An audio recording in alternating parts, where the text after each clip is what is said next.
9C, we're going to test the difference between two means. Okay, so we have two different samples, and we're going to see if there's a difference between the means of those two samples. Sorry if you heard any strange splashing noises in the background. My dog decided that now would be an appropriate time to drink water as loudly as possible. So here are steps. Okay, again, this looks familiar. All hypotheses, identify the alpha. We do have to decide whether it should be a t-test or a z-test, and we're going to look at the conditions for that and then use your graphing calculator to find p, just like we've been doing for the last 2 units. All right, so deciding between the two tests. Okay, same rules as before. We're going to use a z-test if both sample sizes, because remember we're looking at 2 samples, both of them are greater than or equal to 30. All right, or if both population standard deviations are known. This is kind of a rare case. Usually you're given sample standard deviations, and remember those are marked by S, so we'll say like S1, S2. But if for some reason you had a small sample size, but they gave you population standard deviations, you would use the z-test. For the t-test, that would be if one or both of our sample sizes are less than 30 and both populations are assumed to be normally distributed. So the problem will have to say, assume the populations are normally distributed.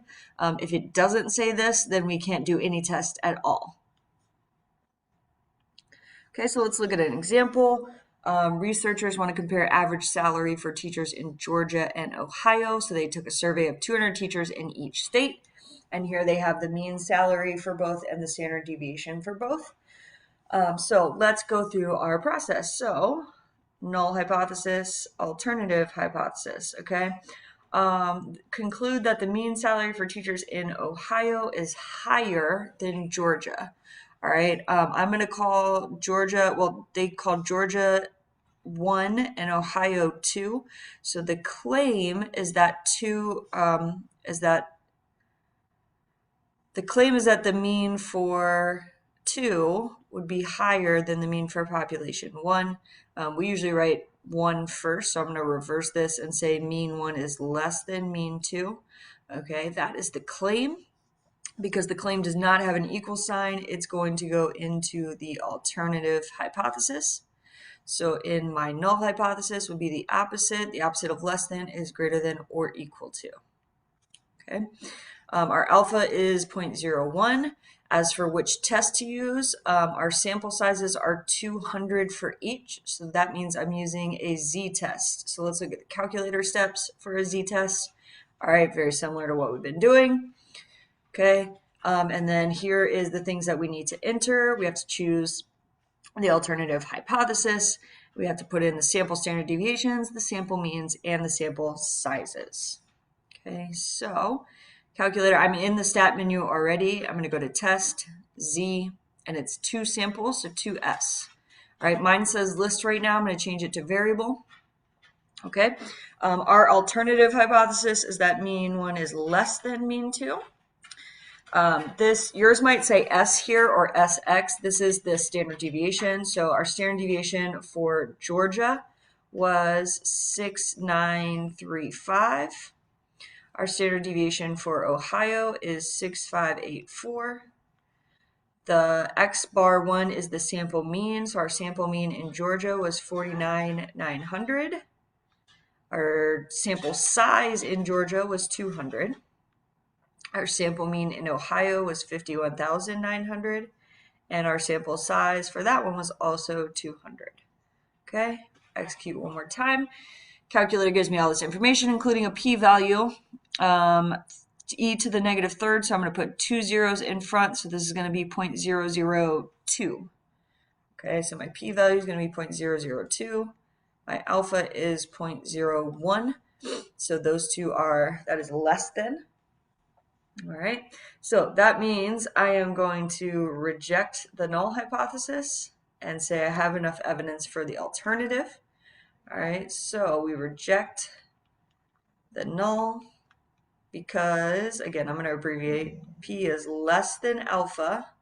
So our claim here was in the alternative, and that's the one we have evidence for. So there is enough evidence to support the claim that the mean salary for teachers in Ohio is higher than teachers in Georgia. Second example that we are going to look at. So we're looking at some statistics for annual earnings, okay, between people who have a high school diploma and people who have a bachelor's or higher. Assume the populations are normally distributed and the population variances are not equal. At alpha equals 0.01, is there enough evidence to support the claim that there is a difference? Okay, so claim is that there is a difference. All right, so that would mean that mean 1 is not equal to mean 2. And then the opposite of that would be in my null that mean 1 is equal to mean 2. Okay, we have our alpha of 0.01. Our sample sizes are 15 and 12. And the populations are normally distributed. So that means that we can use a t-test. So here are our steps for a t-test. All right, again, same things. One big thing I want to note here is at the bottom, when you get through typing in all of this stuff, the calculator will say pooled. Okay, pooled should be, and the choices are on or off. Pooled should be on if the population variances are equal. Pooled should be off if they are not equal. That information must be given to you in the problem.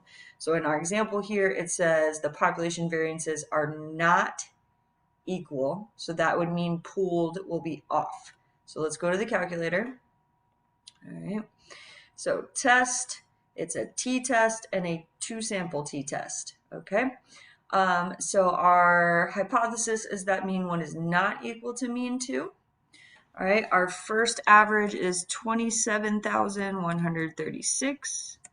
And then our standard deviation, yours probably says SX. This is a weird version of the calculator. So our standard deviation here is 2318, and our sample size is 15. For population 2, the mean is 34,329. The standard deviation is 4,962, and the sample size is 12. And then pooled here is going to be off because the variances are not equal. If it said they were, we would change this to on. So you have to pay attention to that for the t-test. And then we run our test, and I get a p-value here of 0.000. All right. So my p-value rounded to 3 decimal places is 0.000. My alpha is 0.01. P is less than alpha, so we are rejecting the null hypothesis. We have evidence to support the alternative. The alternative is also where our claim is, because a claim is that there is a difference. Okay, so my conclusion sentence here would be we reject the null hypothesis because P is less than alpha. So there is enough evidence to support the claim, all right, that there is a difference in the mean annual earnings based on level of education. And we are all done.